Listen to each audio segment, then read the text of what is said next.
Hi, my name is Marion and I'm a fourth-generation farmer from Western Illinois. I'm also the owner of Calmer Cornheads. Today's Marion Minute is on reducing sickle plugging in damp conditions during soybean harvest. I don't know about you guys, but I find myself needing to get started early in the morning when it's still damp, and then running late at night when the dew starts to come in. And one of the problems that we have in those conditions is the sickle wants to drag or wants to plug. First couple things is the obvious on the sickle is to prior to harvest, to make sure you got some nice, good, sharp sickle sections.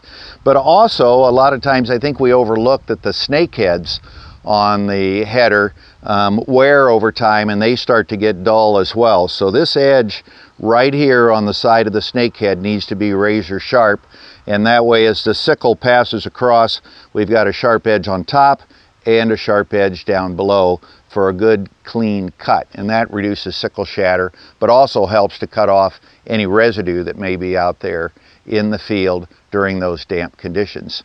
The other thing that I've noticed is that I've gone to lower populations on soybeans, which makes them pod closer to the ground, and I've also had to adjust the angle of the header, which takes the snake heads and tips them closer to the ground, which makes it more likely to want to plug as well. Now, the newer combines, we can rock that back right from the cab in the morning and then lower it down during the dry part of the day and rock it back at night.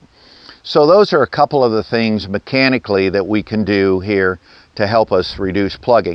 But there's also another thing that we can do, and that's the previous crop when we're harvesting corn. Now,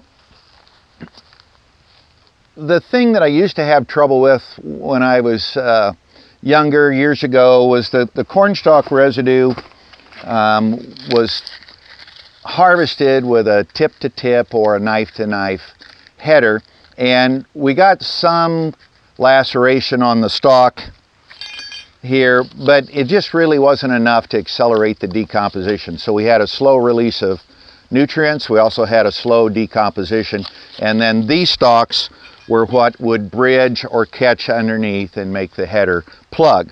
So one of the things that we did was went to the BT choppers, and it does a really nice job. These stalks here have both been harvested this fall, but these were harvested a week ago, and you can see the finer pieces here that have been chopped up. So we're going to get rapid decomposition, and we're also going to get rapid release of the nutrients. Now, so we can take a look here on the ground now. We've done a stop out here in the field. You can still see the stubble from last year's corn crop out here, and we've knocked it over with the planter or the header, which is fine. And we like to leave that because on a windy day, this is what's going to stop the leaves and the husk from blowing, regardless of the kind of corn head that you use out there in the field. But as we start to look down here on the ground, I'm just not seeing any long stalks at all. You can see the little pieces left over from the rind or the bark of the corn stalk from last year, but the rest of it's all decomposed. And as we pull back the residue here, you can see that there's just not much other than the leaves, and the corn cobs are still out here. So that brings me to my statement that I think residue management the previous year is pretty important to be able to get it to break down and be able to get it to flow, so I can keep combining at night without the header plugging. So with that, as always, I hope you'll take time to stop at our website, calmercornheads.com, and you can view more of these videos. You can go to our YouTube channel. Also, if you're ever interested in a cornhead upgrade and you want to find out about BT choppers that will fit your cornhead, so that we can get that sickle plugging problem to go away the following year, we'd be happy to visit with you as well.